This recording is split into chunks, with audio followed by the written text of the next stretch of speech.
आदरणीय दर्शकबिन PSR podcast के ई निर्वाचन विशेष कार्यक्रम में अपने सबके स्वागत बा। आज हमनी के साथ में निर्वाचन क्षेत्र नंबर 3 से राष्ट्रीय स्वतंत्र पार्टी के उम्मीदवार अरविंद शाह जी स्टूडियो में उपस्थित बारन। सबसे पहला उनका के स्वागत कर जाओ। नमस्कार, स्वागत हो। धन्यवाद। कथी में बिजी बनी आजकल? आजकल तो समय थाहे न चलले। सवेरे 5 बजे उठा, ओकरा बाद उठेला तो 4 बजे 3 बजे उठ काहे कि नींद न पड़ल ना, लेकिन लगभग 5 बजे से फ्रेश व्रेश होके 6 साढ़े 6 बजे से घर दैलो के लिए निकल जाइने। लगभग घर दैलो कह के बीच में खाना खा के फिर मतलब 2 शिफ्ट में घर दैलो हो रहा बा। आते आते 7 साढ़े 7 रात के बज जाले घर दैलो अभी। तो ओवरऑल देखल जाए तो जनता से प्रत्यक्ष रूप में भेंट घाट के कार्यक्रम बड़ा बढ़िया हो रहा बा।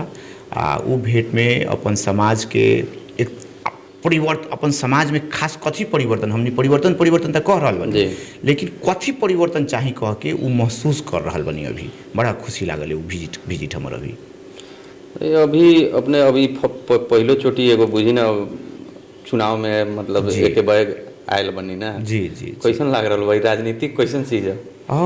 ना राजनीतिक तो देखो बहुत बढ़िया चीज़ है। काहे कि अगर हमने राजनीतिक काहे ला कर रहा बनी कि एगो समाज के बढ़िया बनावे के लिए, समाज के सेवा के लिए हमनी कर रहा बनी। जो जनता इतना साल से 35 बरस से एगो वोटर के रूप में खाली जो जनता पीड़ित हो गई बा, उ परिवर्तन के लिए हमरा ऐसा आदमी अभी आ रहा बा चुनाव में। तो हमनी के लिए कथी है कि मन में खोट नहीं है, जनता के सेवा करे के बा, वो हिसाब से हमनी चुनाव में लागल बनी। लेकिन समस्या कथी बा कि बेचारा जनता सब 35 साल से वोट देते देते नेता प्रति के विश्वास जो बानो उ एकदम नकारात्मक हो गई बा। अगर हमियो जा रहा बनी तो पुरानका नेता सबके जो बिहेवियर बा, जो मतलब वो सब बिहेवियर कैले बा, जनता भेदभाव कैले बा, जनता से एगो बाचा कैले बा, वोट मांगे के भी जाके सबके गोर छूले बा, प्रणाम कैले बा, आ जितला के बाद कबो ना गेल बा। उ जो समस्या जनता के देखैले बा, आ हम जाई तनी तो जनता ओकर आक्रोश हमरा पर व्यक्त कर रहा बारन ना। तो हम तो खास सब कोनो के गोर लाग के सॉरी भी कहे नहीं कि वो माफ़ी करूँ, वो जौन गलती कलन तो ओकरा ला हम ही माफ़ी मांगब। लेकिन अब हमरा पर एक बेर विश्वास करूँ। 35 बरस तो दोसर पर विश्वास कैले बनी, एक बेर हमरा पर विश्वास करूँ।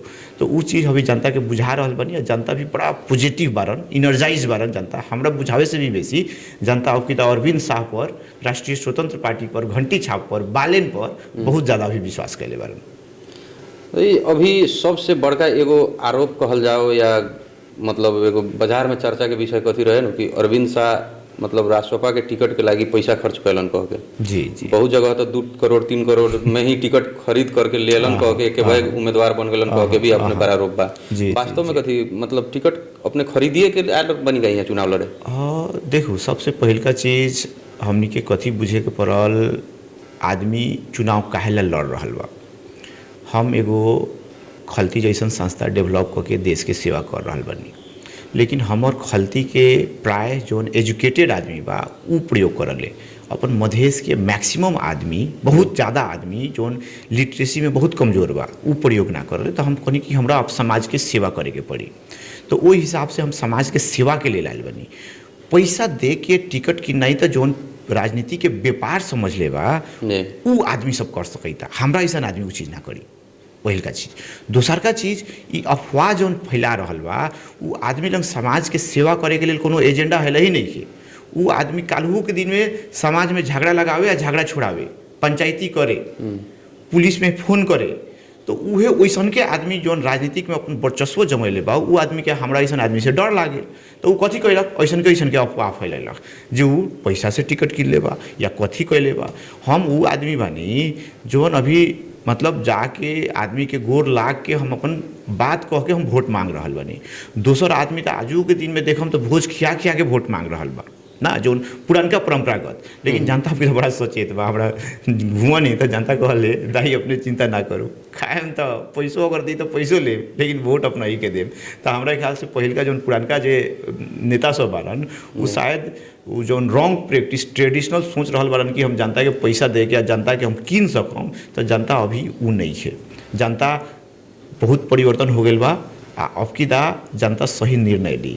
आई पैसा वाला बात बा वो सरासर गलत चीज़ बा।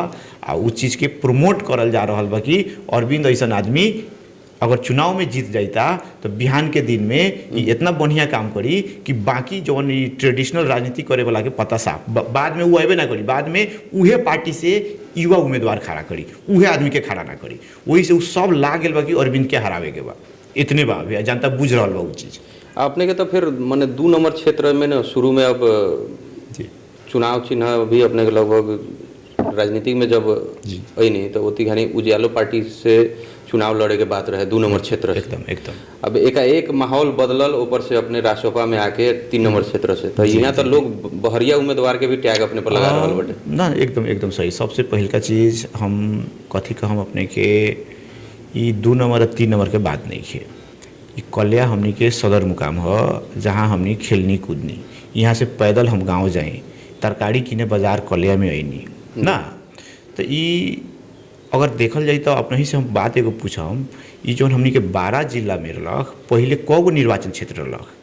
6 गो रहे, अभी 4 गो बा। तो 6 गो से 4 गो बाटे तो केनहू ना केनहू बाउंड्री तो एने ओने हो गेल नु। तो ये सब टेम्प्रोरी चीज़ बा। हमनी के कथी पूछे के पड़ल कि ल हम आखिर एगो नेपाले हमनी के लिए एगो घर बा, ओहू में 12 जिला हमनी के एगो ठाव बा। आजू के दिन में हम काठमांडू या कोनो ठाव में जानी तो हमरा से ना पूछले तोर गाँव कहाँ बा, कौन जिला हो पूछले, तो हम 12 जिला और निर्वाचन क्षेत्र ना पूछले। तो ये सब जो चीज़ बनू अनावश्यक एजेंडा से आदमी के गुमराह कर रहा बा।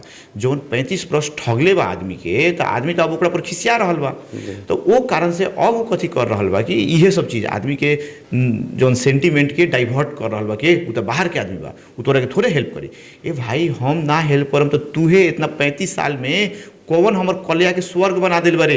14 साल से तो हमार भरत चौक बेचारा रो रहल बा कि भाई है अवस्था में हमरा के रखबे, हरदम खाली पानी पटा के हमारे जिंदगी में एथी रखबे जिएबे कि हमरो के जिए देबे।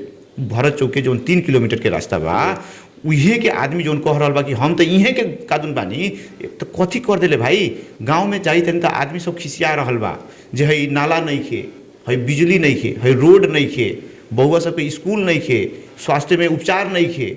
तो कथी कर देला तू? अगर हमरा के कह रहल बा तो हम ना कुछो करम बहरिया बनी, तो तू इहे के ग्रह के कथी कर देला? जनता सब बुझ रहल बा। जनता गुमराह करे के एकदम खराब मतलब धंधा जोन कर रहल बा। ई चीज़ पहले हमनी के बुझे के पड़ल। दूसर का चीज़ अपने पूछनी है तो अपने से हम जस्ट बतावे के चाहिए तनी कि हमर तेलकुआं घर बा, हमरा चुनाव लड़े के रहलक काहे कि 2084 के लिए हम तैयारी करते रहनी। अपने के बहुत पहले इंटरव्यू भी में हम ये बात कहले रहनी। 2084 के लिए तैयारी करते रहनी तो हम एज अ स्वतंत्र रूप से गांव घर अपन क्षेत्र घूम के वोट मांगे, वोट ना समाज बुझ रही रहनी, उस जगह वोट मांगे के बातें ना रहलक। समस्या कथी बा ओकरा के समाधान करल जाए कह के काम करते रहनी। बहुत आदमी कथी कहल कि तू छाप लेके आओ, तो हम काठमांडू गेनी छाप लेवे। तो उत जुग था बेल कि बालेन रवि कुलमान सब मिलके एगो पार्टी खोले वाला बा। तो बाद में था बेल कि उजालो नेपाल तीनों आदमी मतलब बाद में जब मिल जाए कह के तो हम उजालो नेपाल में गेनी। हालांकि मिलबो कैलक, लेकिन बाद में कथी भेल कि कोनो कारण से 12 दिन के मिलला के 12 दिन के बाद उ ना मिलल। अब ना मिलल तो हेने जाई तो हम होने जाए, होने जाई तो होने जाए तो ना। जब जनता सबके एक एगो आस बा कि भाई मिल के आवे के ना, तो हम तो उजालो आ राष्ट्रीय स्वतंत्र पार्टी मिल गए तो ही हम राष्ट्रीय स्वतंत्र पार्टी हो गई नु। अगर एग्रीमेंट देखब वही दिन राष्ट्रीय स्वतंत्र पार्टी हो गई। लेकिन ओकरा बाद उजालो टर्म छूट गेल, तो छूट गेल तो हम वही में पहले ही जौन राष्ट्रीय स्वतंत्र पार्टी में रहनी तो वही में रह गए। और वही हिसाब से हम एगो पढ़ल लिखल अपना के स्ट्रेंथ देखावल आदमी बनी तो हमारा टिकट मिलल। यही तो टिकट ना मिलल ना, काम कैले बनी अपन स्ट्रेंथ देखले बनी नु। गाँव में लबड़ई नहीं कैले हम। अगर दोसर कोनो सोचित हो जाए इहो पंचायती झगड़ा लगावे वाला झगड़ा छुड़ावे वाला नेता बाटे तो हम नहीं क्यों, हम काम कैले बनी नु। यही तक ना बैठल रहनी नु। आजू के दिन में 12 जिला के हम कहीं खलती अरविंद शाह बनैले बा तो पूछले आदमी कहाँ के तो 12 जिला अपन नाम रखले बनी नु देश भर। ये सब चीज़ कथी बा कि बहुत किस्म से अफवाह जो नहीं कही पैसा दे के टिकट किनलक 2 के आदमी तो पहले है छाप लेके अलग। ये सब कथी है कि एजेंडा विहीन आदमी है का। अगर उहे अगर बात बाटे तो उहे जौन आदमी ये सब बात कर रहे उहे आदमी के गगन थापा कहाँ से उठ रहा है, कौना क्षेत्र से उठ रहा है, बालेन कहाँ से उठ रहा है ना। तो जिला सब चेंज कैले है, हम तो अपने ठाव में बनी। अगर देखल जाए तो ये कथी है कि संविधान से एगो एथी अधिकार भी बा कि आदमी केनहू से केनहू उठ जा सकता ना। तो ये सब चीज़ के अनावश्यक मुद्दा उठा के आ हम कथी करम, हम समाज के लेल कथी कर देबनी, ओकरा बारे में शायद वो दोसर कोनो जो अनावश्यक काम कर रहा बा अपन बात अगर राखी तो उसे ओकरा फायदा मिली का। अरविंद के विरोध कह के हमरा ख्याल से ओकर दाल गरे वाला नहीं के, काहे कि जनता सचेत हो गई बा। तो अपने के एजेंडा का बा, अपने के वोट काहेला दी आदमी? हमर एजेंडा उहे बा कि नीति नियम खाली बनाइला से ना होई, ओकर प्रॉपर इम्प्लीमेंटेशन होए के पड़ल। जी हमर एजेंडा बा विधि के शासन होए के पड़ल, व्यक्ति के शासन ना होए के पड़ल। समाज में घूमनी तो 100 गो समस्या में 90 गो समस्या तो हमरा ऐसन बुझाले जे जवन कौन ओकरा बजेटे ना चाही, उ खाली जावना के जवन अधिकार बा, कर्तव्य बा, वो अपन काम अगर सही से कह देता तो आदमी तो यही जय जयकार बोलाई।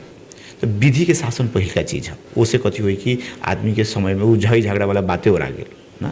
ओकरा बाद आर्थिक क्रांति बड़ा जिला से हम कहीने अपन क्षेत्र में रोजगारी के व्यवस्था होके, जोन वैदेशिक रोजगार में बिन मजबूरी बस जोन लेके जा रहा बा, ओकर बाप मतारी यहाँ बेचारा वेट कर रहा बा अपन बाल बच्चा के, बीमारी पड़ जाता लेकिन उपचार करे वाला नहीं है, पत्नी बा वेट कर रहा बा, बाल बच्चा बा बेचारा अपन बाप पापा के वेटिंग में आजकल कुलत में फंस रहा बा ना। वैसन का बहुत समस्या जोन गाँव घर में देखल जा रहा बा। उहे वैदेशिक रोजगार में गेल आदमी सब बेचारा आबैत तो कोनो ना कोनो किस्म से रोग लेके आबैता या बॉक्स में आ रहा बा। तो वैदेशिक रोजगार के समस्या भी केंगे समाधान करल जा सकता।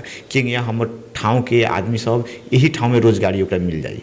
कौन केंगे वो आदमी अगर रिटर्न होता तो ओकरा बढ़िया रोजगारी के सृजना हो सकता। तो वो वैदेशिक रोजगार के में भी काम करे के चाह रहा बनी। महिला सब यहाँ बहुत किस्म से अपने के चिप्स अचार के घरेलू उद्योग करल जा सकता, लेकिन वो चीज़ के कोनो व्यवस्था नहीं है ना। तो उ चीज़ करे के चाह रहा बनी। पूर्वाधार के बात करम तो है मतलब ई सड़क के देखम अपने के कहले कि 14 साल से नहीं के बनल, मतलब वही 3 किलोमीटर।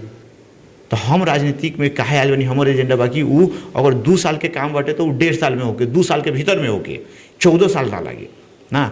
जौना जौना के जिम्मेवारी बा उस समय में डिलीवर होके ना। युवा सब जे बा आज के डिजिटली युग हो गया बा, तो डिजिटली उ केंगे अपना आप के ग्रो कर सकता। स्टार्टअप कल्चर केंगे यहाँ बन सकता, इंक्यूबेशन सेंटर के केंगे विकास हो सकता, युवा स्वरोजगार कार्यक्रम केंगे चलल जा सकता ना। जे गरीब विपन्न आदमी बानी बेचारा जमीन के ना होला के कारण से वही सुकुम्बासी के अवस्था बाटे, उनका केंगे जमीन के व्यवस्था हो सकता ना। वही अपने के अगर जमीन भी बाटे घर बनावे के क्षमता नहीं है तो आवास के केंगे सुविधा हो सकता। तो हम ओमे काम करता नहीं। तो बेसिकली हम ए ठाव के लिए बेस फिक्सिंग आ विधि के शासन के प्रायोरिटी में रख के हम काम करे के चाहिए तनी, जौना से आदमी के जनजीवन एकदम सरल होके, आदमी के आत्मसम्मान के अनुभूति होके, आदमी के सामाजिक न्याय के अनुभूति होके। ई विकास को हर चीज़ यहाँ कथी बा कि खाली रोड बनावल ना है, वो विकास को हर चीज़ आदमी के क्वालिटी ऑफ लाइफ है। वो सब चीज़ से हम जोड़ के ए ठाव में समग्र विकास एगो दिगो विकास के परिकल्पना करके हम काम कर रहा बनी। जौन हमारा अगर एजेंडा अगर पढ़म तो उम्मीद बा हम IT सेक्टर के बनी तो हम प्रत्येक चीज़ के फर्क तरीका से हम ओकरा के डिलीवर करे के, जौन आदमी के घर तक इजीली डिलीवर होके, बीच में कोनो बिचौलिया ना होके, आदमी सेवा सजिलो तरीका से मिल जाओ, घर बैठल बैठल मिल जाओ। तो वो हिसाब से हम काम करे के चाह रहा बनी। हमारे प्रतिबद्धता पत्र आवे के बेरी हम बिसर के नहीं तो हम देखती अपने के यहाँ छोड़ भी देती, लेकिन हम अपने के जरूर देबू जी। कुछ मतलब उम्मीदवार लोग के कथी आरोप बा कि अपने के मतलब खुद अपने भ्रष्टाचार के विरोध में कहित बनी जे हम मतलब चुनाव लड़ रहा बनी अगेंस्ट में, मगर खुद ही अपने ही प्रदेश सरकार के कुछ बजट कना चलेले बनी अपन गाँव में तेलकुआ में कृषि से संबंधित। वो अभी भी मतलब ऐसा के अल्पत्र बा कह के कुछ बा कोनो काम हम पहले रहनी। देखो ई हम अल्पत्र के बात ना बा, अपने वो चीज़ के कथी बुझम। 2017 साल में ये प्रदेश के बजट ना उहे सब कही जानी कि सब अफवाह फैलावे के काम हो रहा बा, बात बुझनी। 2017 साल में आज से 9 बरस पहले, यानी कि इंग्लिश डेट, हाँ इंग्लिश 2017 साल में गांव में कृषि केंगे करल जाला। एगो डेमो फार्म सेटअप के रलक हमर काम, आदमी के दिखावे के रलक कि केंगे कृषि के काम होकल। तो बहुत आदमी तक कथी होकल कि पैसावा ले लेवल आ उ पेपरे में उड़ा जाले। लेकिन हम वो आदमी बनी कि हमरा जितना पैसा अयलक उमें अपना पॉकेट से पैसा लगैनी, अपना पॉकेट से लगैनी। आदमी के यहाँ से 28 गो आदमी के बस पर ले जाके चितवन घुमैनी जे देख कृषि के यहाँ कर ले आधुनिक कृषि। एलंग आके जौन आदमी के था ना रहलक ई वर्टिकल फार्मिंग के यहाँ होकलै, ई मल्चिंग प्लास्टिक के यहाँ यूज होकलै, स्प्रिंकलर इरिगेशन के यहाँ होकलै, ड्रिप इरिगेशन के यहाँ होकलै। कोनो भी आदमी कहे हमरा बेमौसमी तरकारी हम उत्पादन करेला कहीं है ई चीज़ होई करैला के यहाँ होई अभी उ चीज़ के हम अर्ली वेराइटी में करैला उत्पादन करके देखैनी, कैप्सिकम यहाँ उत्पादन करके देखैनी। यहाँ के आदमी रायो के साग वाला चीज़ खाली बथुआ तोरी के साग खाए, आँख अभियो जाम तिलगंगा में तो सबसे बेसी मधेश के आदमी सब रहे, तो साग खियावे के तरीका से भी वहाँ हम रायो के साग उत्पादन कैनी ना। खुरसानी अपने के बढ़िया क्वालिटी के हम खुरसानी रामधारी ये सब के खुरसानी सब लिया के हम उत्पादन करैनी। एक बरस में हमरा डेमो फार्म सेटअप करे के रहला, ओकर बजट के अपने कोनो भी एनजीओ के काम करम तो ओकर त एगो टाइम लाइन रहलै न, लाइफ टाइम तो ओकरा अपने सस्टेन ना कर सकै। तो एक बरस के भीतर में हमरा 2 गो अवार्ड मिलल, एगो नेशनल अवार्ड मिलल, एगो इंटरनेशनल अवार्ड मिलल। आजू के दिन में अगर हम ओकरा हमर फेसबुक देखम या हमर डॉक्यूमेंट पढ़म प्रतिबद्धता पत्र में, उमें लिखल गेल बा ना। तो हम तो उ आदमी बानी कि 1 रुपया मिलल बा तो उमें हम 1.5 रुपया थप के हम समाज के सेवा कैले बानी। आ ई फटापन वो प्रदेश के बजट तो कथी के बजट नहीं कही। ये आदमी सब सोचले जे यहाँ के जौन हमनी के गाँव घर के आदमी बा उ बुर्बक समझले, ई सब नेतवा सब झगड़ा नहीं करे। शुरू में कथी कहते यहाँ के नेता के काम कथी बा झगड़ा लगावे के, झगड़ा छोड़ावे के, ओकरा अलावा बुद्धि अगर रहित नहीं सबके साँचो कही तनी दुख लागले बुद्धि रहित तो आजू के दिन में हमर कलिया के अवस्था ऐसा का ना रहित। दोसर एथी देखम शहर भल के बनल शहर कहाँ से कहाँ पुग गेल, लेकिन हमर सदर मुकाम इतना पुरान सदर मुकाम के अवस्था कैसन हो गेल। आ उ आदमी कही कथी हो गेल कह के तो लाज लागे के चाहिए वैसन का आदमी के, साँचो कही तनी ई अपने ठके ई बात राखम ई चीज़ के कि अपना से कुछ करे के नहीं खे। आ जौन कह के दिखा दिल बा 2 गो अवार्ड यही मिलल बा हमरा, नेशनल इंटरनेशनल अवार्ड यही हमरा मिलल बा उ काम से। जौन किसान के हम दिखा दिल रहनी उ किसान के केंगे खेती करल जाले, उ नया प्रविधि के बात हम देखल रहनी। अब तो बाकी सरकार के बनू में कहला अरविंद ले इतनी राम्रो काम गर्यो, अब एकर कंटिन्यूटी करे के पड़ल कह के, तो अब सरकार ओमे ध्याने ना दी, स्थानीय निकाय ध्याने ना दी, तो सब चीज़ कथी हम जिंदगी भर अपन पॉकेट से पैसा लगा के तो हम ना कर सकते नहीं, वो काम तो सरकार के बा। हमरा एगो हिम्मत रहला कि हाँ एगो हम गाँव समाज के देखा दूँ कि कृषि हेउंगे होकल उतना तक ले तक कह देनी, लेकिन ओकरा के जीवंत बनावे के जिम्मेवारी तो किसान एथी के बा, निकाय के बा, स्थानीय निकाय के होके, प्रदेश के होके, संघ के होके, तो वो सब चीज़ अपन जिम्मेवारी तो ना लेला कोनो ना। तो ये चीज़ गलत चीज़ है, वो अफवाह चीज़ है, पहले इन्फॉर्मेशने गलत चीज़ है, वो प्रदेश से कोनो ओकर लिंकेजे नहीं है पहल का चीज़ जी। तो वो कहाँ से मतलब ओकर बजट कहाँ से आ रहे? वो तो हम यूएनडीपी से हम काम कैले रहनी, यूएनडीपी से हम काम कैले रहनी, मजा से काम कैनी। वो बजट के एगो टाइम पीरियड रहा, ओते जुगा टाइम पीरियड में वो काम करके डिलीवर कर देनी। आ वो अल्पत्र नहीं पड़ल, आजू के दिन में वो सिंचाई के लिए प्रयोग होकल, खेतिए ना होके उस सिंचाई के लिए उठाव में आजू के दिन में आदमी के पानी चाहल तो सोलर से सिंचाई होकल आजू के दिन। ग्रास रूट में का समस्या देखत बनी अपने? देखो ग्रास हमनी के सबसे पहल का चीज़ हमनी के जो मतदाता बारन वो बड़ा भोला भंडारी सब बा। मतदाता के थाहे नहीं है कि उनकर अधिकार कितना बा, उनकरा सरकार से कथी कथी मिले के चाहिए। बेचारा मतदाता तो खाली कथी सोच रहा बा कि एगो कल अगर हल जाता तो हमर पूरा परिवार वोट दी कह के।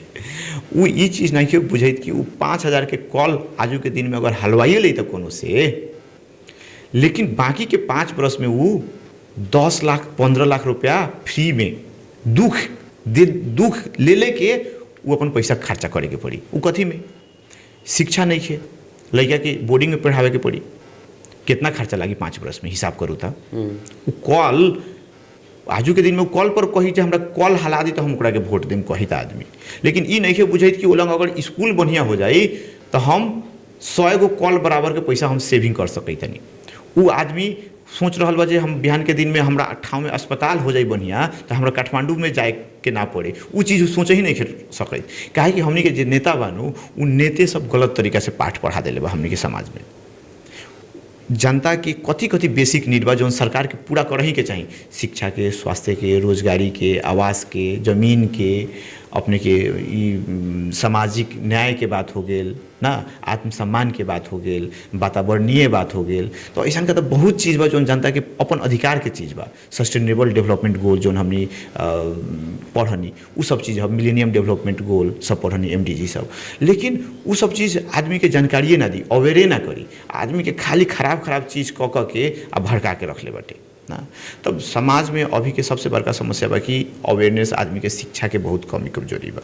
आ शिक्षा के पकड़े के लिए सबसे पहले ओकर आर्थिक रूप से संपन्नता जरूरी बा। तो हम अभी प्रायोरिटी कथी दे रहल बानी कि कौन बहुत मल्टीपल फैक्टर्स बा जौना हिसाब से हम रोजगारी वहाँ क्रिएट करल जा सकता। आदमी के अनावश्यक समय ई मुद्दा मुकदमा में जा रहल बा, पुलिस केस में जा रहल बा, समाज में झई झगड़ा में जा रहल बा, तो ओकरा ला विधि के शासन एगो लियावे के पड़ी जौना से आदमी के ई सब चीज़ से सदा के लिए समस्या समाधान हो जाओ ना। तो बेसिक समस्या हम देख रहल बानी गांव घर में अपेक्षा फर्क बा लेकिन ओकर समाधान फर्क बा।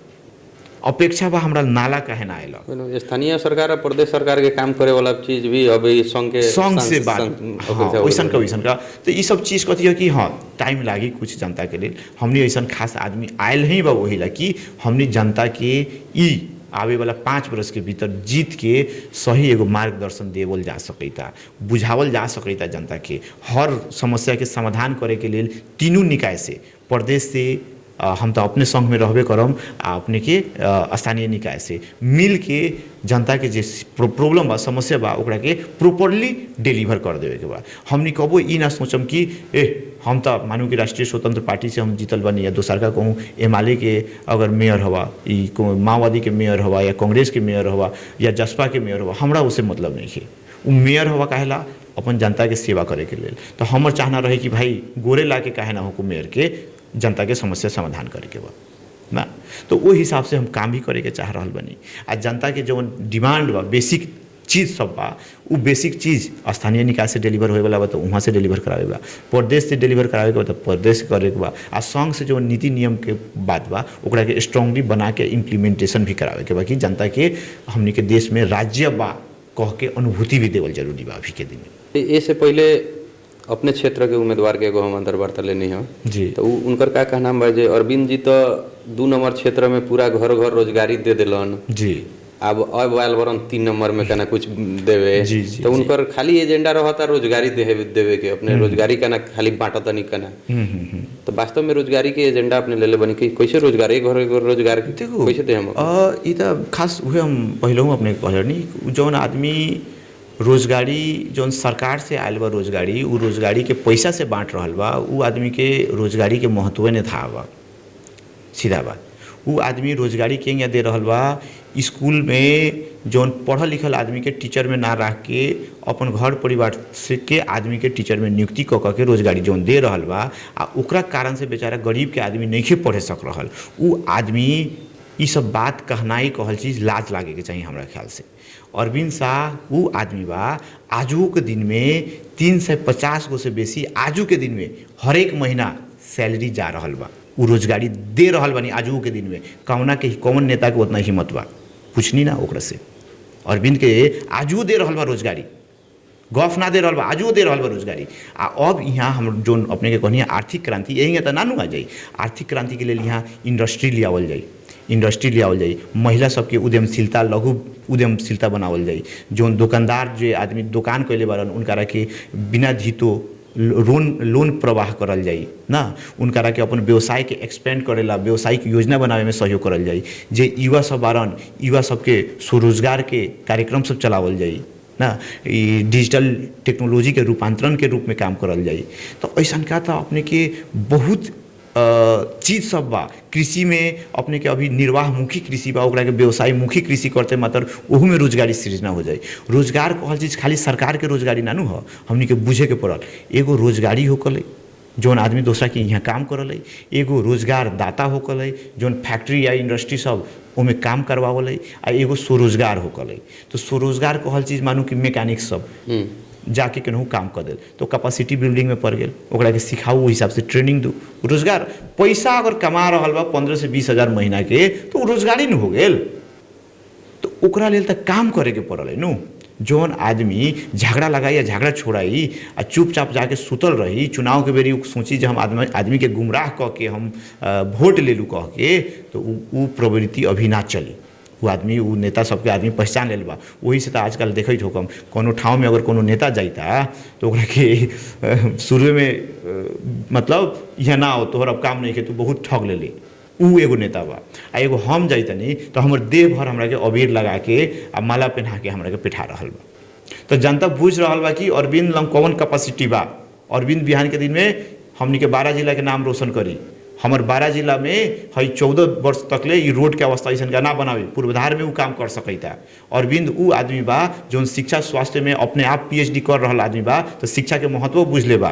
अरविंद ऊ आदमी बा जो आजू के दिन में 3 से 50 गो से बेसी रोजगारी दे रहा बा, डायरेक्टली इनडायरेक्टली तो 1.5 लाख से बेसी के रोजगारी दे रहा बानी खलती से ना। तो अरविंद के कैपेसिटी जनता बुझ रहा बा, जनता स्वागत कर रहा बा। लेकिन ई गुमराह करे वाला कुछ नेता सब बा, हमरा ख्याल से वो अपन एजेंडा रख के अगर बात करे तो हमू ताली बजैती। उनकर एजेंडा खाली कथी बा कि अरविंद के खींचातानी केंगे करूँ। अब हमरा ख्याल से उहे खींचातानी में अब जिंदगी बितैन तो एक बाद के राजनीतिक तो जय जय जय श्री राम हो जाए।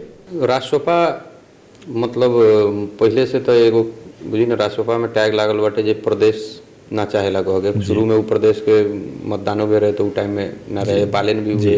अभी आके प्रदेश के मतलब बलियो बनाई कह के एगो उन लोग के आयल बनाई जी।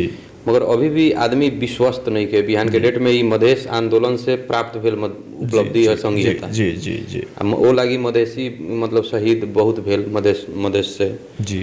अगर मान ली राष्ट्रपा सरकार में जाता है जी आ उ मधेश माने ई संघीयता के ऊपर अगर कोनो किस्म के ओकर विरोध करे वाला पहिल का आदमी अरविंद शाह रही, जितना गारंटी राखू। काहे संघीयता मधेश आंदोलन के जग में खड़ा भेल बा, ई कोनो के पॉकेट में बटाए वाला चीज़ नहीं है। संघीयता हमनी के बचावे के बा। आ जौन प्रदेशिक संरचना, ये 3 तरह के संरचना बा, एकरा के और सशक्त करे के बा। उ चीज़ राष्ट्रीय स्वतंत्र पार्टी भी बुझ रहल बा और राष्ट्रीय स्वतंत्र पार्टी के नेता रवि लामिछाने भी बुझ रहल बा आ बालन शाह भी बुझ रहल बा, लगायत वहाँ के सब नेता भी बुझ रहल बा। उ सब बहुत चीज़ के अपने के ना कहल गलत प्रचार प्रसार हो रहा बा का, खास उ अटैक इंडिविजुअल और स्वर्णिम वागले के भी कुछ भनाई आए रहे कि मतलब अगर शक्ति अगर राष्ट्रपा के मिल रहा बटे तो सबसे पहले प्रदेश के खारिजी हुई कह के उ अभी क्लिप वायरल हो रहा बटे। देखो अगर मान ली संघीयते माथी प्रहार हुई तो अपने क्या करम, अपने के हम टाइम में कथी रही हमर त ई चीज के एकदम विरोध रही। वैसन का हुई कह के हम इमेजिन भी नहीं कर सकत। आ हम मतलब उ चीज़ जनता के विश्वास भी देवे के हम चाहम कि राष्ट्रीय स्वतंत्र पार्टी कोनो भी वैसन का काम ना करी जौना से जनता के जौन ई त्याग से जौन हमने के संघीयता मिलल बा ऊपर प्रहार होके बरू इस संघीयता के आउरी व्यवस्थित आ आउरी बलियो तरीका से प्रदेश से लेके इस संरचना बा ओकरा के आगाड़ी बढ़ाई। अनावश्यक जौन जम्बो टीम सब बा नु, हाँ वो में घटावे के हुई। अनावश्यक मंत्री के टोली, अनावश्यक सांसद, प्रदेश सभा सबके टोली, उ सब घटावे के उ हमर डिमांड बा। खास उतना बड़का जम्बो टीम ना चाहिए हमनी के, उ संख्या घटे के पड़ी। मतदाता के अपेक्षा सब का बा अपने से कथी कह रहा लोग? मतदाता के अपेक्षा आज भी टीका लगा दिल बानी।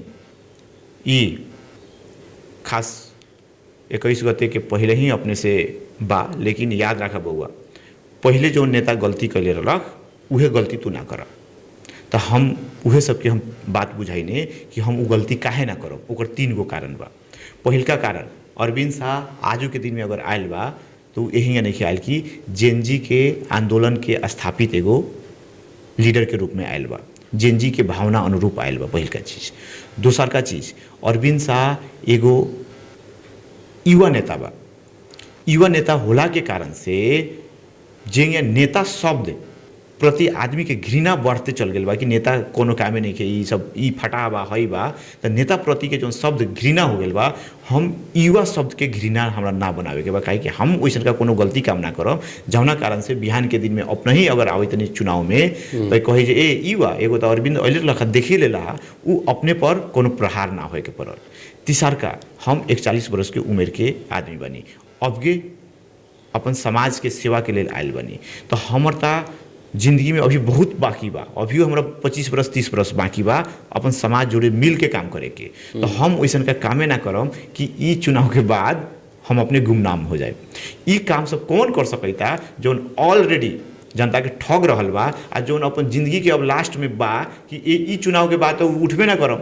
तो वो अपन साम दाम दंड भेद लगा के एक एगो चाहना रख रहल बा कि केहू में अब कि हम जीत जाऊ आ ओकरा बाद जनता के जितना दुख देवे के होके, जितना बजट खाए के होके, आराम से 7 पुस्ता पुगने गरी खाऊ कह के जो सपना बा उस सपना पे जनता पूरा ना होई कह के हमरा के जानकारी भी करावले आ हमरा से अपेक्षा भी रखले बा कि उहे नेता टाइप के तू ना बना, तोहरा के समाज पूरा साथ देले बा, पढ़ल लिखल आदमी बारा, तो तू अपन आप के प्रस्तुत करा कह के एगो विश्वास जन भावना हमरा से रखले बारन। बहुत के तो आरोप बाटे कि अपने के क्षेत्र में लगानी कथी बजे वोट दी लोग कह के भी आरोप लगा रहल बा, जो उनकर लगानी कथी बजे काहे ला वोट दिया ई लगानी कथी के कहले पहले उ बताऊ पहले ना। हम पंचायती ना फरियाले। हम पंचायती फरियावे वाला नेता त ना बनी अभी तक, बुझनी, लेकिन बिहान के दिन में अगर हम अब तो आगे बनी राजनीतिक में ये क्षेत्र में, तो ये क्षेत्र में ही रह के अब हमरा काम करे के बा अब जिंदगी अपन ना। तो हमरा अगर आदमी के कोनो समस्या बाटे तो उ समस्या के समाधान भी हमरा करल हमर दायित्व भी बनल बा। लेकिन हमर चाहना कथी बा कि उ पंचायती ना फरियावे या पंचायती आवे वाला सिचुएशन ही हटा देवल जाओ। जब विधि के शासन प्रॉपरली काम करे लगी तो ये पंचायती फरियावे वाला कामे उड़ा जाए। दूसर का चीज बहुत आदमी कथी कहले एकर योगदान कथी बा। अरे भाई तोहर नेता के देश भर जाके पूछता कौन, मतलब जोन आदमी कह रहल बा वो आदमी के पूछा देश भर तोहरा के कौन चिन्हले कह के, कोनो ना चिन्हले। अरविंद शाह वो आदमी बा कि देश में सब केनहू पूछू खलती के डायरेक्टर अरविंद शाह, कहाँ के तब 12 जिला के। वो आदमी हम आदमी देश भर अपन जिला के पहचान देले बनी खलती बना के आईटी में विकास करके, आ तब हमरा से आदमी पूछी तोहर योगदान कथी बा, तो ये तो बड़ा खराब बा। अब पूछूँ वाला आदमी शायद हम खुशी बनी कि वो खलती चलावित रहल बा, बिजली के बिल तिरल बा, वही से हम धन्यवाद दे पूछे वाला आदमी के भी कि अपने खलती चला रहल बनी, हमरा पर विश्वास दे रहल बनी। उहे जे खलती चला रहल बनी उहे हमर योगदान बा कि आजू के दिन में अपने के बिजली के बिल तिरेला विद्युत के ऑफिस में जाके लाइन लागे के ना पड़ले। आजू के दिन में अपने बैंक में पैसा ट्रांसफ़र करेला बैंक में जाके चेक से पैसा उठा के एने ओने ट्रांसफ़र करे के ना पड़ले, घर में बैठल रहले टिक टिक टिक ट्रांसफ़र कर देने। आजू के दिन में अपने के मूवी देखे के रहले तो जाके टिकट लाइन में लाके टिकट खाली बा कि ना खाली बा ना देखे के पड़ले, यही रंग सीट अपना से सिलेक्ट करके डायरेक्टली अपने सिनेमा हॉल में चल जाइने। तो अरविंद शाह के योगदान इससे बड़का कथी हुई, आदमी के जन जीवन के इतना सजीलो कर दिल बा। अरविंद शाह के जो टेक्नोलॉजी प्रविधि बा उसे राज्य के इतना बढ़िया सहयोग मिल रहा बा कि पैसा छपावे के अब कम पड़ रहा बा। आदमी अब डिजिटलाइज होते जा रहा बा, रिचार्ज से लेके सब चीज़ अब ऑनलाइन कर रहा बा। तो इससे बड़का योगदान हमारे ख्याल से कौन कैले बा बताऊ ता। जौन आदमी पूछ रहा बा उहे कलिया से पूछे के पड़ल नु, है कलिया के 3 किलोमीटर तो सीधे सबके आके आगाड़िए बा नु, कथी योगदान कैले बा पूछे के पड़ल नु। सांसद बनला भाई 2048 साल से अभी तक ले मुड़ी पर आशीर्वाद मिलल आदमी सब भाई कथी कर देला तू। मंत्री 2 बेर बन के कथी कर लेला अपन समाज के लेल, खलिया के लेल। सांसद इतना बेर बन लेला कथी कर लेला, कुछो तो ना कैला। खाली आदमी के जात आ धर्म के बीच में लड़ाई करा के नेतागिरी नेता बने के चाह रहा बा, तो अब समाज तोहरा के ना स्वीकारी। अगर वैसन का अगर आदमी कह रहा बा कथी कर लेला कथी योगदान बा, तो वह आदमी के बुझे के पड़ल कि 2048 साल से हमर जन्म 2042 में बा, हम 6 बरस के हुकम जइया से अपने ई राजनीतिक में बड़का पोस्ट पर गेनी, सांसद के पोस्ट पर गेनी ना। आ तब से अभी तक ले हमर कलिया के अवस्था काहे ऐसन का बना के रख दिला। आ वो आदमी हमरा से पूछी या वैसन का आदमी हमरा से पूछी कि अरविंद के योगदान कथी बा। अरविंद 41 बरस के उम्र में अपन जिला के नाम देश विदेश में रखे के हैसियत रख दिले बा। 1,45,00,000 नेपाली खलती के प्रयोग कर रहा बा, उसे बड़का योगदान कथी हुई। प्रयोगकर्ता के हिसाब से भी गुनासो कथी कर रहा बा लोग की आरोप लगा रहा बाटे कि पैसा दूसरा के ब्याज उ खाता रहन कर। अब देखो अब ये सब चीज़ आदमी के जे आदमी सब बारन उनकारा था ना होला से ये सब चीज़ बा। पैसा आदमी तो वही में रखबे करलन। हमनी के नीति नियम कथी होकले कि नेपाल राष्ट्र बैंक देखल है ना, रेगुलेटरी बॉडी नेपाल राष्ट्र बैंक है। और नेपाल राष्ट्र बैंक के हिसाब से कथी होकल है कि हमने के एगो सेटलमेंट खाता होकल है। अपने 100 रुपया अगर अपने के खलती में देखाए नु उस 100 रुपया बैंक में रही, आ उ बैंक में हमने के 1 रुपया ब्याज ना मिली, उ सेटलमेंट अकाउंट है। उसे नु हमने चेक से पैसा नहीं निकाल सकते, उ हमने के चलाव ही के ना मिली, उ ऑटोमेटिक पैसा ट्रांसफर करम तबे उनमें से निकली जाई, वो सब चीज़ हुई, उनमें हमने कुछ ना करम। 100 रुपया अगर एम से अपने हमरा के पेठाएम नु तो उ बैंक में से 100 रुपया कटी, बात बुझनी नु। तो आदमी के खास कथी बा कि जानकारी ना होला के कारण से ब्याज के बात कह रहल बारन। ब्याज तो हमनी के मिलबे ना करले, उ तो हमनी सेवा देते देते हमनी जनता के सेवा दे रहल बानी। एक एगो आस में बानी कि आजू फायदा नहीं है बिहान फायदा होई कह के एगो आस पर बानी। वही से इस जनता के कुछ गुमराह करे वाला वो सब चीज़ बा। वो जनता के कथी भी बुझे के पड़ल कि कालू के दिन में जनता 100 रुपये के रिचार्ज कार्ड 1 से 5 रुपये में किने चलन, अपनहू किन ले होगा। आजू के दिन में 100 रुपये के रिचार्ज करम तो उल्टे अपने के 2 रुपया 2.5 रुपया अपने के फिरता आई। तो पर भी पूछे तनी कथी हो गेल कह के ब्याज खा रहल बा।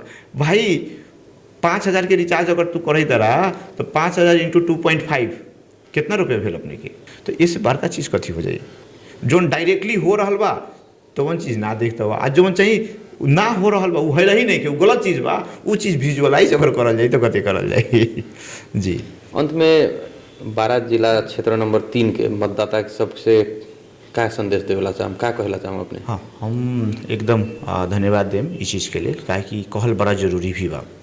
अभी एगो पढ़ल लिखल आदमी PhD कर रहा आदमी एगो खलती ऐसा संस्था निर्माण क के देशव्यापी एगो डिजिटल रूपांतरण कैल आदमी एगो क्षेत्र में 12 क्षेत्र के इतिहास में आयल बनी, हम काम करे के लिए आयल बनी। लेकिन बहुत जोन राजनीतिक करे वाला जे आदमी सब बानी वो गुमराह कर रहा बा हमनी के जनता के। कबो कही 12-2 के आदमी बा तो कबो कही टिकट किन के आयल बा तो कबो कथी कही जे एकर कंट्रीब्यूशन कथी बा। तो जनता सब चीज़ के बुझ रहल बा। उ चीज़ के जनता के बीच में जाके जात के तो कथी कथी के धर्म के कथी कथी के राजनीतिक भी हो रहल बा। हम कहम जनता हमनी एगो समाज में सद्भाव तरीका से हमनी बैठे वाला आदमी बनी। हमनी के फोड़े वाला काम जो पहले कैले बनी उहे काम ना करो, ये नेता सबके लिए हमर संदेश बा। आ जनता सबके लिए भी उहे संदेश बा कि हमनी ई नेता तो कोनो भी जीत के तो चल जाए, लेकिन उहे समाज में उहे पड़ोसी जोड़े हमनी के मिल के रहे के बा। तो आजू के दिन में वैसन का कोनो भी हमनी गलती ना करल जाओ जौना कारण से हमनी बिहान अपने समाज में हमनी एक दूसरा के दुश्मन होकल जाओ। ये चीज़ हमनी के ध्यान देवे के पड़ल। दूसर का चीज़ कथी हो के पड़ल जनता सब बुझिए रहल बारन कि अब की द चुनाव परिवर्तन के लेल बा, अब की द चुनाव अपन बाल बच्चा के भविष्य के लेल बा। जनता ये चीज़ बुझ लेल बारन। आ इहे बुझाई के कारण से 21 गते फागुन 21 गते जो चुनाव होए वाला बा उमे जे बालेन के हमनी प्रधानमंत्री राष्ट्रीय स्वतंत्र पार्टी अभी तक लेके हिस्ट्री में अगर देखम तो यह एगो राष्ट्रीय स्वतंत्र पार्टी ही बा जौन मधेश के आदमी के प्रधानमंत्री के रूप में अगाड़ी सर बा। कोनो कांग्रेस एमएलए माओवादी या कोनो भी वो हिसाब से अपना आप के अगाड़ी नहीं सर ले। तो एगो ई हमनी लंग एगो बड़का हमनी लंग एगो जिम्मेवारी भी बा कि हमनी अब किदा अधिक से अधिक घंटी छाप में वोट दू। अब बालेन के प्रधानमंत्री बने के लिए यहाँ से अरविंद शाह के जीतल बड़ा जरूरी बा। वही से जनता के अपील बा कि कोनो गुमराह में ना फंसू। अरविंद शाह के बारे में जानम, इंटरनेट से पूछू, अपन घर परिवार में बात सलाह करूँ कि अरविंद शाह साँचो कौन बा, अरविंद शाह के फैमिली बैकग्राउंड कथी बा, अरविंद शाह किंग यहाँ आगाड़ी अपना आप के बढ़ैले बा। उ सब चीज़ बुझना ही जरूरी बा। हमरा बारे में हमरा के एक बेर 35 बरस दूसरा के मौका दिले बनी, एक बेर मौका दू।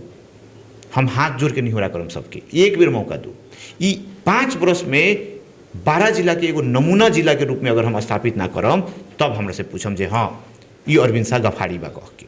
इतना हम विश्वास करे के चाहम। आ जनता से एकदम अपील भी करम कि ई चुनाव साधारण चुनाव ना हा, ई चुनाव परिवर्तन के चुनाव हो। अब परिवर्तन के चुनाव के लेल मत परिवर्तन बहुत जरूरी बा। कौना पार्टी में कितना साल से कौना के वोट दिले रहनी, कौन संबंध, उ सब चीज़, कौन धर्म, सब चीज़ त्याग दू। एक बेर अपने वोट दू अरविंद शाह के। अपने के बाल बच्चा के भविष्य, अपने के जोन समस्या बा आर्थिक रूप से समस्या के समाधान करे के, अपने के जोन भौतिक डेवलपमेंट विकास के जोन समस्या सब बा उ सब समस्या समाधान करे के जिम्मेवारी हमर बा। जे गरीब विपन्न बारन उनकरा जमीन से लेके आवास के सुविधा देवे के जिम्मेवारी हमर बा। ई हम आजू के दिन में अपने से मैसेज ये अपने के पॉडकास्ट के माध्यम अनुरोध करम कि एक बेर हमरा के काम करे के मौका दू। आ परिवर्तन कथी होकलै हम अपने के रियल परिवर्तन करके दिखाएं। धन्यवाद। बस समय देने को लागि बहुत बहुत धन्यवाद। एकदम बहुत बहुत धन्यवाद। Thank you.